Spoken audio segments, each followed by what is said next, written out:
नमस्कार, कैसे हैं? उम्मीद करता हूँ आप सभी लोग बहुत अच्छे होंगे। और जूनियर सुपर टेट का ये नया लेक्चर आप लोगों के सामने है, जिसमें बहुत ही इंपॉर्टेंट टॉपिक हम लोग करने जा रहे हैं, पोल्यूशन का लेकर प्रदूषण। ये टॉपिक क्यों चुना गया है? अब मैं जितने भी जूनियर के लेक्चर आप लोगों को करा रहा हूँ, जूनियर के करीब 50 लेक्चर हैं चैनल पे, प्लेलिस्ट में लगे हुए, जरूर देखिएगा। इस समय जूनियर के जितने भी लेक्चर्स होंगे वो सीधे सिलेबस को देख के किए गए हैं। तो ये आप अगर जूनियर के लेक्चर को देखेंगे तो ये एनवायरनमेंट, पर्यावरण विद वेस्ट मैनेजमेंट, इन सब में एक पॉल्यूशन करके टॉपिक है जो कि एसएसटी के पोर्शन में है। उसके बाद करंट जीएस के पोर्शन में ये साइंस के सेक्शन में है। उसके बाद जो साइंस सब्जेक्ट कोर सब्जेक्ट है उसमें भी टॉपिक दिया हुआ है। तो इसको तो हम लोग आज पूरी तरह फिनिश करेंगे और यहाँ से 1 से 2 क्वेश्चन निश्चित रूप से गारंटी से परीक्षा में आ रहे हैं, चाहे आप किसी भी विषय के हों। तो चलिए चीज़ों को शुरू करते हैं। बताने की आवश्यकता नहीं है पोल्यूशन क्या होता है। पोल्यूशन मतलब प्रदूषण हम लोग सुनते हैं जब जैसे ही डिस्कशन होता है तो आप लोगों को पता लगता है धुआं, धक्कड़, शोर शराबा, ये सब प्रदूषण। हर चीज में प्रदूषण बोला जाएगा जब कोई भी आदर्श कंडीशन में किसी बाहरी चीज की वजह से वहाँ की आदर्श स्थिति बिगड़ जाए, है ना। 4-5 दोस्तों में बहुत अच्छी बनती है, उसमें कोई एक दोस्त अगर या किसी बाहरी और तत्व क्या एंट्री की वजह से वो पूरे आपस के रिलेशन खराब हो जाए, वो भी प्रदूषण है। मतलब उस व्यक्ति के द्वारा किया गया प्रदूषण। सिंपली मतलब जब एक आइडियल, एक परंपरागत कंडीशन होती है, उसमें किसी बाहरी तत्व के आने से जब उसका वो रूप, वो स्वरूप में अंतर आने लगता है, उसके नेचर में अंतर आने लगता है, तो उस सिचुएशन को पोल्यूशन की कंडीशन दी जाती है। तो पोल्यूशन क्या है? कंडीशन है। मतलब सिंपल मैं एग्जांपल से दे दूं, मान लीजिए हमारे जो वायुमंडल है, जो हम बहुत फेमसली देखते हैं वायुमंडल, नॉर्मली हमारे वायुमंडल में ऑक्सीजन है, नाइट्रोजन है, कार्बन डाइऑक्साइड है, आर्गन्स हैं और भी कई सारी गैसेस हैं। अब उसके दौरान उसमें कोई ऐसा कण आ गया, है ना, जिससे इनका स्वरूप बदल गया, तो वो कंडीशन क्या कहलाएगी? पॉल्यूशन कहलाएगा। मान लीजिए उसमें कुछ और गैसें आ गई, धुआं मिलके आ गया, पॉल्यूशन हो गया। धूल उड़ रही है, वायुमंडल में गई, प्रदूषण हो गया। जल में गंगा नदी बह रही है, कोई भी नदी बह रही है, उसमें साबुन का पानी आ गया, प्रदूषण हो गया। मतलब कोई बाहरी तत्व आया, उसे मिल गया, तो जो नया स्वरूप क्रिएट हुआ, दैट इज कॉल्ड पोल्यूशन। ठीक। अब ये दुनिया के लिए बहुत बड़ा समस्या है, इतनी बड़ी समस्या है कि सर्वाइवल की बात आ चुकी है। इसलिए हमारे परीक्षा में, सभी प्रकार की परीक्षा में, चाहे पीसीएस देखें चाहे क्लर्क देखें, सभी में आपको ये क्वेश्चन देखने को मिलते हैं। पोल्यूशन के खासतौर से हमारे जो टॉपिक है, इसको मैं क्लियरली कंप्लीट शॉर्ट आउट कर रहा हूँ। सबसे पहले देखिए पोल्यूशन कितने टाइप के होते हैं। तो पोल्यूशन कितने टाइप के मतलब कि कहाँ चीजें खराब हो सकती हैं, उतने टाइप के पोल्यूशन होंगे। मेन पोल्यूशन जो हमारे सिलेबस में है, सॉइल पोल्यूशन मतलब मृदा, मिट्टी में प्रदूषण हो जाए तो, हवा में, जल में, ध्वनि में, ध्वनि का प्रदूषण। चिल्लाऊं अभी डीजे चला के, आपके पड़ोस में कोई चला दे डीजे जम के, धाएं धाएं, पढ़ पाओगे क्या? नहीं पढ़ पाओगे, आपके कानों को दर्द होगा। छोटे बच्चे हैं वो डरेंगे, घर की दीवार तक कांपती है ना, कंपन होती है। ये कंडीशन क्या पोल्यूशन में आती है। ई वेस्ट, इलेक्ट्रॉनिक वेस्ट, मोबाइल खराब हो गया भगा के फेंक दिया, ठीक है, पड़ा हुआ कबाड़ी के पास, वो पोल्यूशन है, खत्म ही नहीं होके देगा वो, है ना। फ्रिज खराब हो गया, फेंक दिया, आपने तो घर से बाहर निकाला लेकिन कहीं तो है वो जल्दी डिस्पोज ऑफ नहीं होगा, वो कंडीशन क्या है? पोल्यूशन है। तो चलिए फटाफट एक को जल्दी से देखते हैं। इस वीडियो से गारंटी से लेक्चर आने जा रहा है। सबसे पहले हम देख रहे हैं मृदा पोल्यूशन मतलब सॉइल पोल्यूशन। देखिए मिट्टी में पोल्यूशन हम लोग बहुत जल्दी नज़रअंदाज कर देते हैं, खास तौर से बिकॉज मिट्टी अपना स्वरूप फाइनली अपना असर तब दिखाती है प्रदूषण का जब वो काफ़ी हद तक खराब हो चुकी होती है। जैसे हमारा शरीर है, और मृदा तब तक झेलती है जब तक उसकी ताकत होती है ना। इसीलिए इसके प्रदूषण पर जल्दी लोग ध्यान देते नहीं है, लेकिन ये बहुत ही डेंजरस सिचुएशन के साथ होती हैं। अब ये मृदा जब हमारी जो नॉर्मल जो सॉइल है उसमें जब भी कोई बाहरी चीज़ें हो जाती हैं, बाहरी कोई एक्टिविटी होती है, उसकी वजह से मृदा का स्तर खराब होता है, उसके संरक्षण में प्रॉब्लम आती है और वो अपना जो ओरिजिनल काम है वो करना भूल जाती है। आप लोगों ने देखा होगा आजकल खेती में हम लोग कितना केमिकल्स डाल रहे हैं, इंसेक्टिसाइड, पेस्टिसाइड्स, हम लोग कीटनाशकों का बहुत ज़्यादा यूज़ कर रहे हैं। क्यों? ज़्यादा प्रोडक्शन के लिए। जहाँ पहले 1 बीघे में 5 मन अगर गेहूं होता था, 10 मन गेहूं होता था, तो वहाँ 50 मन, 30 मन, 40 मन गेहूं हो रहा है। क्यों? ये कैसे वो जादू हो गया? बिकॉज हम लोग ऐसे कार्य कर रहे हैं जिससे कि हम उसमें से चीज़ों को ज़्यादा एक्सट्रैक्ट कर सकें, और इस कारण से क्या हो रहा है, जो मृदा है वो पॉल्यूटेड हो रही है। तो पहला पॉइंट वही है, असतत कृषि गतिविधियाँ मतलब अनसस्टेनेबल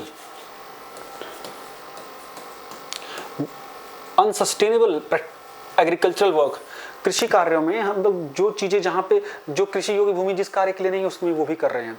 उसके बाद हम लोग कीटनाशक हो गए, पेस्टिसाइड्स हो गए, सब कुछ उसमें अलग अलग चीज़ें डाल के कि हम उसका ज़्यादा प्रोडक्शन कर सकें और ज़्यादा मानव वस्तुओं का लाभ ले सकें, इसके लिए हम लोगों ने गलत तरीके अपना लिए हैं, जिससे सीधे सीधे क्या हो रही है, मिट्टी खराब हो रही है। आप लोग देखिए साधारण रूप से अगर आप खूब इंसेक्टिसाइड्स का यूज़ करते हैं तो कुछ समय बाद बिना खाद के उसमें आपको कुछ फसल होगी ही नहीं होगी, फिर भूमियाँ बंजर हो जा रही हैं, अम्लीय हो जा रही हैं, क्षारीय हो जा रही हैं, ठीक है ना, ये प्रॉब्लम है। मतलब उसमें नेचर उसका खत्म हो जा रहा है। दूसरा, औद्योगिक कचरा, इंडस्ट्रीज लग गई हैं बड़ी बड़ी, उनका कचरा जा रहा है। आप लोगों ने देखा होगा कि भाई कहीं पे बीमारियां अलग अलग फैल रही हैं, मिट्टी में आर्सेनिक मिल रहा है, अलग अलग केमिकल्स मिल रहे हैं, तो इससे क्या हो रहा है, इसका नेचर खराब हो रहा है। बिकॉज जो हमारी सॉइल है वो भी बहुत साइंटिफिक है, उसमें भी जो भी न्यूट्रिशंस का, पोषण का आदान प्रदान ऊपर नीचे इम्बैलेंस होता है तो चीज़ें खराब होती हैं। हमारी जैसे हमें पोषण की नीड होती है वैसे हमारी मृदा को भी पोषण की रिक्वायरमेंट होती है, इसीलिए हम लोग प्राकृतिक रूप से अगर उसको पोषण देते रहते हैं तो ज़्यादा बेटर होता है। लेकिन जब आर्टिफिशियल रूप से उसे पोषण देने की कोशिश या उसका दोहन करते हैं तो ये समस्या आती है। दूसरा, लैंडफिल साइट, शहर, बड़े बड़े शहर स्थापित हो गए, उसका कूड़ा कहाँ जाएगा, तो बड़े बड़े कूड़े के ढेर आप लोगों ने देखे होंगे, शहर के बाहरी इलाकों में कूड़े के ढेर लगा दिए जाते हैं, उसे लैंडफिल साइट बोलते हैं। अब उससे क्या होता है, जो नीचे की जगह होती है वो पूरी तरह से प्रदूषित हो जाती है। उस लैंडफिल, उस कूड़ा घर में गंदगी भी आती है, हर प्रकार के घरेलू कूड़े भी आते हैं, औद्योगिक कचरे भी आते हैं, मवेशियों के कचरे भी आते हैं। वो सब क्या धीरे धीरे रिश्ता है, वो धीरे धीरे परत दर परत बनते बनते वो मिट्टी का हिस्सा बन जाती है, ठीक है। तो वो भी प्रदूषण का बहुत बड़ा कारण है। उसके बाद घरेलू कूड़ा कचरा, हम लोग जो डेली हाउस होल्ड में जो कार्य करते हैं, जो घर में जो हमारी दैनिक क्रियाएं होती हैं, उसमें सब्जियों के छिलके से लेके और हमारे साबुनों के जो कार्य, हम जो भी क्रियाकलाप कर रहे हैं, जो भी हम डेली बेसिस पे, वो हाउस होल्ड जो भी एक्टिविटी है वो भी हमारे सॉइल पोल्यूशन में काम करती है। बिकॉज पूरे देश में आप देखेंगे तो 20% जगहों पे भी सीवेज की व्यवस्था नहीं है ना, तो खुले में पानी जाता है जिससे जो सीधे सीधे वहाँ पे जो मिट्टियाँ हैं उनको नुकसान पहुँचता है। उसके बाद प्लास्टिक का यूज़, हम लोग सिंगल यूज़ प्लास्टिक का इतना ज़्यादा यूज़ करते हैं। प्लास्टिक के हमारे दैनिक जीवन में प्लास्टिक भर गया है, इस वजह से क्या है, वो जल्दी डिस्पोज होगा, यानी एक प्लास्टिक का थैली है ना, आपने सामान ला के घर से बाहर फेंक दिया, उसको 150 साल लग जाएंगे गलने में, कहाँ वो मृदा को ख़राब करेगी, है ना। अनियंत्रित पशुचारण बहुत इंपॉर्टेंट पॉइंट है ना। अनस्ट्रक्चर्ड एंड अनकंट्रोल्ड ग्रेजिंग, मतलब किसी चारागाह के लिए इतना ज़्यादा ओवर ग्रेजिंग कर दी कि बिल्कुल उसके जो पोषण तत्व वो खत्म हो गए। इसके बाद एक बड़ा इंपॉर्टेंट वो है फ्लड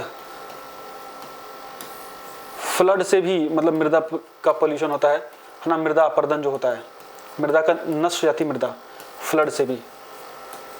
फिर जो प्राकृतिक आपदाएं हैं जैसे सूखा, इससे भी समस्या आती है। तो ये कुछ ऐसे की फिगर्स हैं जिससे कि सॉइल पोल्यूशन काफ़ी तौर से तेजी से होता है। अब बात आई कि इसको रोका कैसे जाए।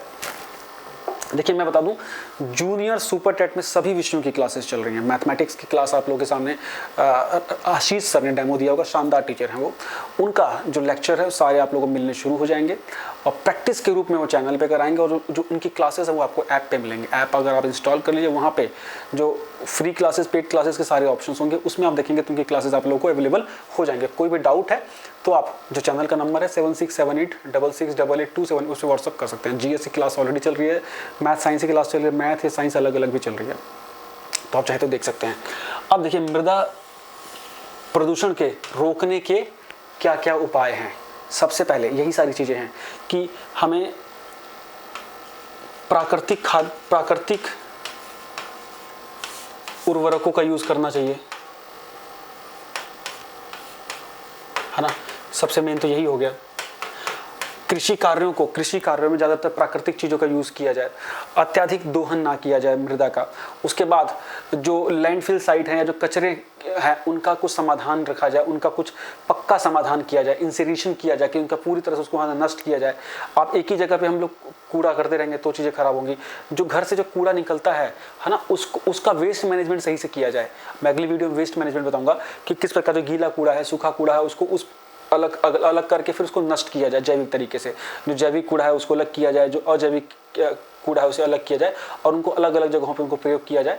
आप देखेंगे बहुत सारे देशों का उदाहरण सिंगापुर का, वो जो डेली जो कूड़ा होता है ना, उससे वो लोग बिजली जनरेट करते हैं। तो ऐसे ऐसे चीज़ें आ गई हैं टेक्नोलॉजी, इनका यूज़ करके हम जो मृदा प्रदूषण है उसे कम कर सकते हैं। इसके बाद जैसे कि ग्रेजिंग की साइड्स को हमें चेंज करते रहना होगा, ये नहीं एक ही जगह पे ग्रेजिंग हो रही है तो अनकंट्रोल्ड ग्रेजिंग होने लगेगी, पशुचारण हो गया, है ना। प्लास्टिक के यूज़ पे सरकार लगातार पाबंदियाँ लगा रही है, इसके लिए एक पॉलिसी होनी चाहिए। घरेलू कूड़ा कचरा के लिए मैंने बोल दिया, औद्योगिक कचरे के लिए सरकार को नियमन बनाने होते हैं कि अलग अलग ट्रीटमेंट प्लांट लगाने के लिए बाध्यकारी नियम बनाए जाए, जिससे कि जो उनका औद्योगिक कचरा है वो परिष्कृत होने के बाद ही बाहर पहुंचे, चाहे वो मृदा में चाहे जल में, है ना, जिससे जो पोल्यूशन है उसका रेट रिड्यूस हो सके। ठीक, भारत सरकार ने बड़ा फेमस इस पे सॉइल हेल्थ कार्ड भी बनाया है। आप लोगों ने देखा ना, भारत सरकार का एक योजना है कि सॉइल हेल्थ कार्ड। इससे जो भारत के सरकार के जो वैज्ञानिक हैं वो मृदा की कंडीशन जांचते हैं लेके साइंटिस्ट लैब में कि इस मिट्टी की क्या नीड है, इसकी क्या कंडीशन है, उसके हिसाब से इसको न्यूट्रिशन दिया जाए। तो ये बहुत ऐसे कुछ स्टेप उठाने होंगे। ठीक है, नेक्स्ट पॉइंट अगर हम देखें, एयर पोल्यूशन। एयर पोल्यूशन मतलब वायु पोल्यूशन। जब हम पोल्यूशन की बात करते हैं तो सबसे कॉमन हमारे दिमाग में यही आता है ना, एयर पोल्यूशन।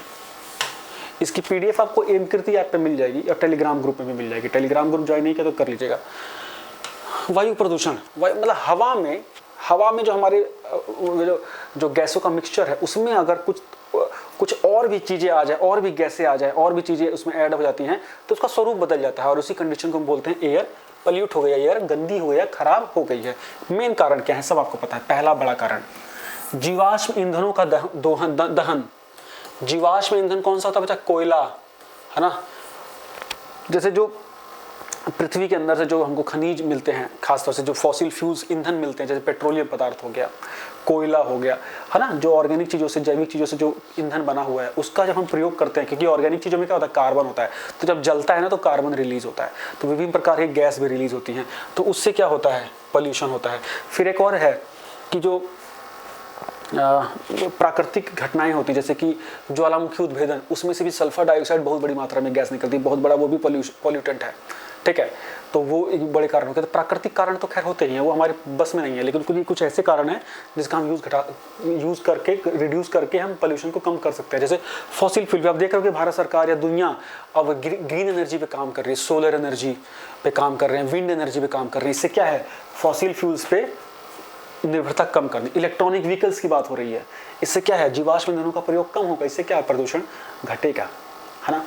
इनसे कौन से चीज़ें खास तौर से निकलती हैं, इनसे कार्बन मोनोऑक्साइड रिलीज होगा, है ना, SO2 भी रिलीज हो जाएगा, अन्य प्रकार की गैसें भी से रिलीज हो जाती हैं। इसके बाद गाड़ियों और फैक्ट्रियों से निकलने वाला धुआं। गाड़ियों से खास तौर से कौन सा धुआं निकलता है, CO होता है, उसमें SO2 होता है। ठीक है ना। अब देखिए क्वेश्चन आया था कि CO2, CO, SO2 और NO2 इसमें से कौन प्रदूषक नहीं है, प्रदूषक नहीं है। CO2, CO, NO2 और SO2 इसमें से कौन प्रदूषक नहीं है। ठीक है, अब इसका मुझे बताइएगा। तो गाड़ियों से जो निकलने वाले धुएं हैं उसका बहुत बड़ा कारण है वो क्या कहते हैं, प्रदूषण का। फैक्ट्रियों से जो निकलने वाला धुआं है वो बहुत बड़ा कारण है, क्योंकि उससे सीधे सीधे केमिकल्स निकलते रिलीज होते हैं।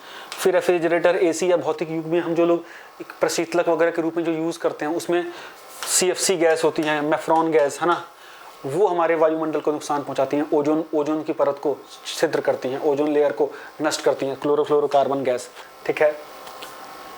एग्रीकल्चरल एक्टिविटी, सर्दियों में आप लोग देखते हो ना, पराली जलाने लगते हैं, पराली जला रहे हैं पंजाब के ऊपर, पूरा दिल्ली, उत्तर प्रदेश, पश्चिमी उत्तर प्रदेश, हरियाणा, सब जगह पूरे धूल के बादल ही बादल, प्रदूषक वो भी तो है भाई।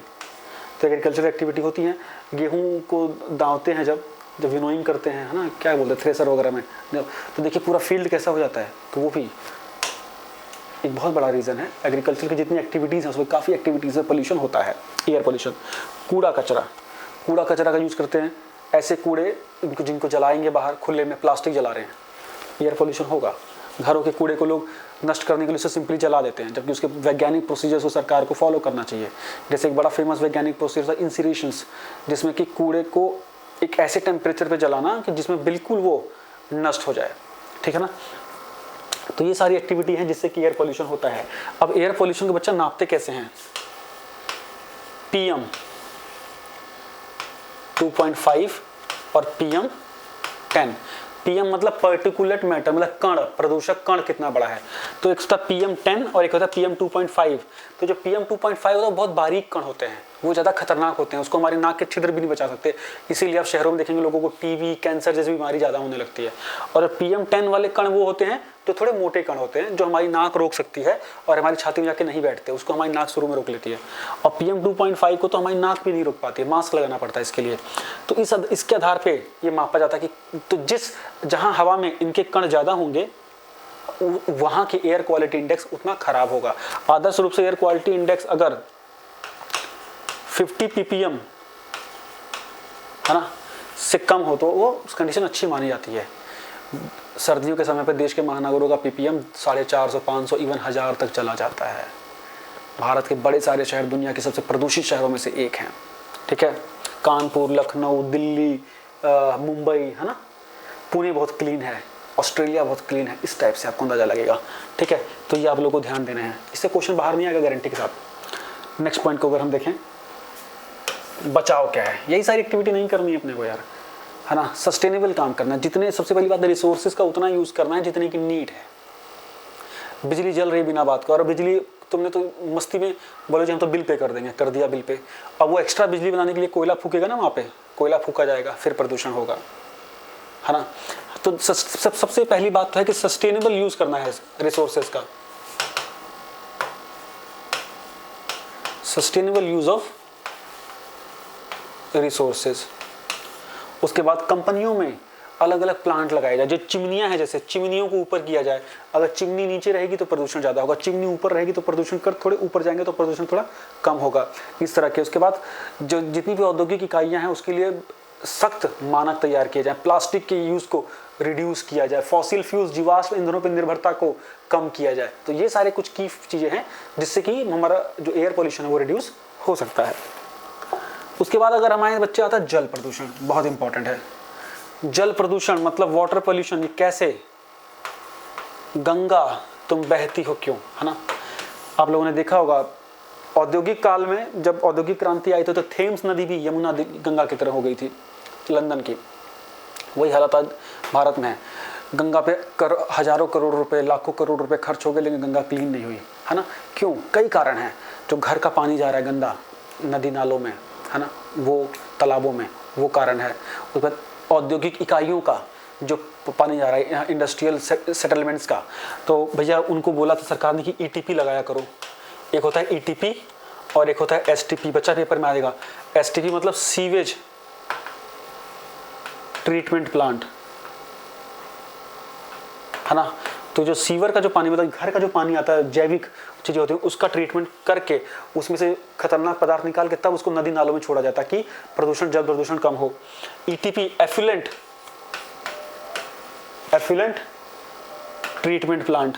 तो ये 2-3 चीज़ें हैं बच्चे जो कि आपको पता होनी चाहिए कि जो वाटर पॉल्यूशन को रिड्यूस करने के लिए ये सेटअप होते हैं, जो इंडस्ट्रीज वगैरह में लगाने के लिए कहे जाते हैं, लोग लगाते नहीं हैं, है ना। फिर वहाँ इंस्पेक्टर आ चलता है, घूस चल जाती है, काम खराब हो जाता है। अब देखो सबसे पहले ये पॉल्यूशन कैसे काम करता है।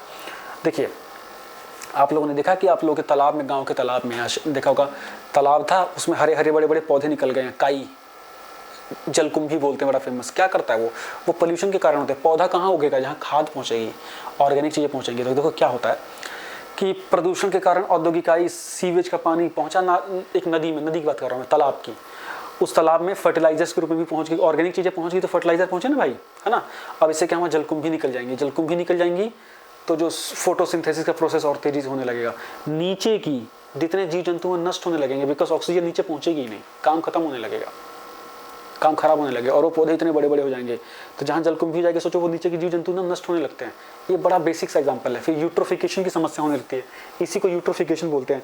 यूट्रोफिकेशन मतलब क्या कि बहाव के साथ, अन्य पानी के साथ तालाबों में, नदियों में फर्टिलाइजर्स पहुँच जाता है और वहाँ पर फिर ये पौधे उगना शुरू हो जाते हैं और उस कंडीशन का यूट्रोफिकेशन बोला जाता है, बहुत बड़ा, है ना। मतलब खेत है, खेत से में बारिश हुई, बारिश के साथ पानी गया तालाब में, फर्टिलाइजर गया और पूरे तालाब में का एल्गी वगैरह सब उग गई, है ना। ये तो यूट्रोफिकेशन किससे रिलेटेड है, आपका वाटर पॉल्यूशन से रिलेटेड है। दूसरी बात हम देखें, वाटर पॉल्यूशन नापते कैसे, आप कहीं पे गंगा को कैसे नापोगे कि हाँ कितना पॉल्यूशन है, उसे नापते हैं बेटा BOD से, BOD, है ना, बायोलॉजिकल ऑक्सीजन डिमांड। मतलब हमारे जल में, जल को सतत रूप से लगातार क्लीन करते रहने, कुछ अच्छे बैक्टीरिया होते हैं पानी के अंदर और वो ऑक्सीजन लेते रहते हैं और उसको क्लीन करते रहते हैं पानी को। तो जब उन बैक्टीरिया की नीड बढ़ जाती है ऑक्सीजन की कि नहीं हमको और ऑक्सीजन दो, हमको मेहनत करनी पड़ रही है, इट मीन्स क्या है, वहाँ पे पॉल्यूशन वाले प्रदूषण वाले कण उस समय पानी में ज़्यादा हो गए हैं, तो ये ऑक्सीजन की डिमांड बढ़ जाती है उन बैक्टीरियाज की। तो जहाँ पे बीओडी की संख्या ज़्यादा हो जाएगी, समझ लो वहाँ पानी ज़्यादा प्रदूषित है, बिकॉज जो पानी के साफ करने वाले कण हैं वो ज़्यादा ऑक्सीजन की मांग कर रहे हैं। This is called biological oxygen demand. जैविक रूप से मांग, ऑक्सीजन की बढ़ना, वहाँ पे प्रदूषण का स्तर बताता है। ठीक है ना। पानी साफ कौन रखता है, ये गुड बैक्टीरियाज रखते हैं। तो जब गुड बैक्टीरियाज को कार्य करने के लिए ऑक्सीजन चाहिए, तो वो ऑक्सीजन जब बढ़ रही है इट मीन्स वो ज़्यादा काम कर रहे हैं। ज़्यादा काम कब कर रहे हैं, जब ज़्यादा प्रदूषण है। सिंपल। इसके बड़े कारण क्या हैं, सिंपल हैं बड़े कारण। औद्योगिक इकाई बेटा पहला कारण है, घरेलू कचरा दूसरा कारण है जो नदियों में जाता है, वस्त्रों को धोना, नदी नालों पे कोई नियम कानून नहीं होना। उसके बाद थोड़ी सी कल्चरल एंड रिलीजियस एक्टिविटीज़ भी होती है, जैसे कुंभ लग गए और एक्टिविटीज़ लग गई, वहाँ पे प्रदूषण फैलता है।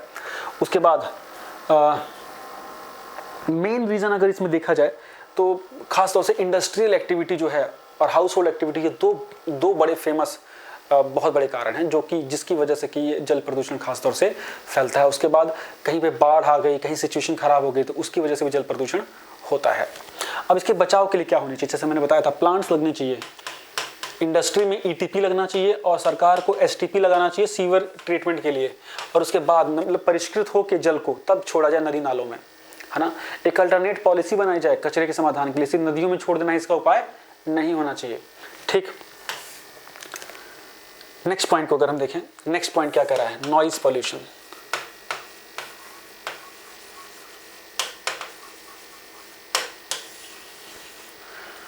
मतलब ध्वनि प्रदूषण। हम चिल्लाना भी एक पोल्यूशन है। बोलते हैं हिमाचल जाएंगे पीसफुल होकर सोएंगे, वो क्यों आपको अच्छा क्यों लगता है, बिकॉज वो एक रॉ कंडीशन है, वो एक आदर्श कंडीशन है। अभी आपके बगल में कोई ट्रैक्टर जाता रहे, हम आते हैं रोड पर से, गाड़ी घोड़े मोटर अपने आप थक जाते हैं चाहे हमने कुछ भी नहीं किया हो। क्यों, बिकॉज मानसिक रूप से हमें थकान होती है, हम मानसिक रूप से कमजोर रहते हैं, वो पोल्यूशन की वजह से होता है, नॉइज पोल्यूशन की वजह से होता है ना। 40 WHO क्या कहता है, देखिए नॉइज पोल्यूशन नापते किस में बेटा, डेसिबल में, डेसिबल, है ना। और 40 dB ये इसका सिंबल है बाबू, 40 dB से ऊपर की ध्वनि अगर कोई होगी तो पोल्यूशन में काउंट होगा। मैं चिल्ला के बोलूँ ना, चिल्ला के, तो वो भी पोल्यूशन में काउंट होगा। डीजे आपका 120 डेसिबल पे चलता है, ट्रैक्टर आपका 90 डेसिबल पे चलता है, अब समझ लीजिए। और ह्यूमन के हमारे जो साधारण कान हैं वो -20 dB तक सुन सकते हैं, जो खासतौर से गर्ल्स में क्वालिटी होती है, फुसफुसाना ऐसे वाला। फ़ोन पे आप लोग जो चोरी से बात करते हैं ना, कि पड़ोसी मित्र को भी पता नहीं लगता क्या बातें कर गए हो, है ना, तो वो ये वाला होता है ना, इतना रेंज हम सुन सकते हैं। और 40 डेसिबल के ऊपर जो है वो नॉइज़ पोल्यूशन कंसीडर होगा। ठीक है, इन फिगर्स को ध्यान देना है। तो नॉइज़ पोल्यूशन किससे होता है, अनियंत्रित शोर जो भी होते हैं, फैक्ट्रियों से, संगीत में उपकरणों से, गली मोहल्ले में होने वाली एक्टिविटीज़ से, उसके बाद रोड गाड़ी मोटर गाड़ियों से, मतलब सब से। इससे क्या क्या समस्याएं हो सकती है, इससे मेंटल डिसऑर्डर हो सकता है, बीपी की प्रॉब्लम हो सकती है, जो गर्भवती महिलाएं हैं उनको बहुत बड़ी पैमाने में समस्या होती है, कानों का बहरापन हो सकता है। ठीक है ना। अगर एक 90 डेसिबल 80 डेसिबल के ऊपर अगर लगातार हमारे कान को ध्वनि मिलती है तो कानों की आवाज़ सुनाई देने की क्षमता तक पे उसे असर पड़ सकता है। ठीक है ना। इसके लिए क्या करना चाहिए, ऑफकोर्स यही सारी सिचुएशन होती है। आप लोगों ने देखा होगा कि साइलेंस जोन बना दिए गए हैं, नॉइस कैंसिलेशन जोन बना दिए गए हैं, भाई यहाँ पे शोर शराबा नहीं होना चाहिए। शहरों में आप लोगों ने देखा होगा 10 बजे के बाद डीजे नाइट्स नहीं हो सकती, डीजे नहीं चल सकते किसी फेस्टिवल में, लिमिटेशंस लगाई गई हैं, इसीलिए लगाई गई हैं, है ना। बिकॉज इस पॉल्यूशन को कोई लोग कंसीडर नहीं करते थे। पॉल्यूशन मतलब सिर्फ हवा वाला पॉल्यूशन, सही बता रहे हैं। अभी ये सब सारी चीज़ें निकल के आती हैं, है ना। नेक्स्ट एक और पॉल्यूशन है जिसको लोग डिस्कस नहीं करते, वो बच्चा ई वेस्ट, इलेक्ट्रॉनिक कचरा या ई कचरा, ये भी पॉल्यूटेंट है। Phone, mobile, PC, fridge, AC, जितने भी इलेक्ट्रॉनिक उपकरण आप यूज़ करते हैं, ख़राब होने के बाद उनको डंप करते हैं, तो इसमें ऐसे ऐसे तत्व यूज़ होते हैं, ऐसे ऐसे एलिमेंट यूज़ होते हैं जिनको नष्ट करने में सैकड़ों वर्ष तक का समय लग सकता है। तो वो प्रॉपर ये पूरी तरह वातावरण से नष्ट नहीं होते, ज़्यादातर ये नॉन बायोडिग्रेडेबल होते हैं, है ना। जो चीज़ें वातावरण में फिर से नष्ट हो जाती हैं उसे डिग्रेडेबल बोलते हैं, और ये बायोडिग्रेडेबल है और नॉन बायोडिग्रेडेबल है। तो ये इलेक्ट्रॉनिक कचरा बड़ा खतरनाक हो गया है। इसमें कई सारे ऐसे चीज़ें होती हैं, जैसे मेडिकल इंडस्ट्री में तो खास तौर से हो गया है।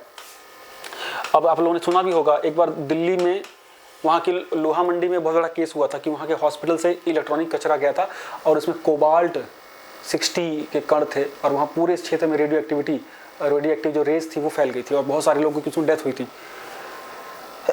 सॉरी, ठीक है ना। तो ये एक बहुत बड़ा चैलेंज है बच्चे, ये पोल्यूशन के रूप में। इसका मैनेजमेंट बहुत जरूरी है, ई कचरे का मैनेजमेंट। और दुनिया के बहुत बड़े बड़े देश ई कचरा का डंपिंग करते हैं, है ना। तो एक समस्या का विषय है। तो इसके लिए सरकार को पॉलिसीज बनानी पड़ेंगी। हमें इसका फिर वही बात है, सस्टेनेबल यूज़ करना पड़ेगा। ऐसे पदार्थों का यूज़ नहीं कम किया जाए इलेक्ट्रॉनिक चीज़ों में जो कि सेहत के लिए नुकसान है, जैसे लेड का यूज़ कम किया जाए, सेमीकंडक्टर्स का बहुत बड़े पैमाने पर यूज़ होता है। तो बहुत सारी ऐसी चीज़ें हैं जिनको रिड्यूस किया जाए, जिसके यूज़ को, है। तो उम्मीद करता हूँ ये लेक्चर आप लोगों को अच्छा लगा होगा। चैनल पे पहली बार है तो सब्सक्राइब कर लीजिएगा टीचिंग संबंधित सारे एग्जाम और पीसीएस की क्लासों के लिए, ठीक है। उम्मीद करता हूँ आपको ये लेक्चर अच्छा लगा होगा। Thank you so much, bye bye.